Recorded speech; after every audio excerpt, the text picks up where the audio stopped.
Hey you, and welcome to this video where I will help you out how to add chapters to your YouTube video. If you can see, we have a horror storytelling video just right here. And if I hold my mouse on the bar just right here, you can see that story 1 is showing up here around 3:55. Then story 2 starts, story 3 starts, and then story 4 starts. I want to add this to my video, and we can do that on one easy way.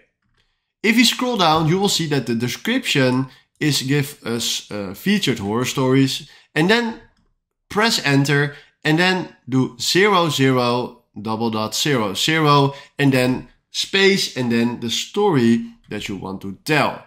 Please add the space between here because otherwise it won't work. Then do enter again and then add the time where story 2 starts. Yes? Do that for every single part that you need in your video, and then you add chapters to your YouTube video. Seriously, this is how it works, and this is very, very easy. If you have questions, please comment them below so I can help you out with this. And if you found this video helpful, please consider subscribing and give this video a like. And then for now, thanks for watching.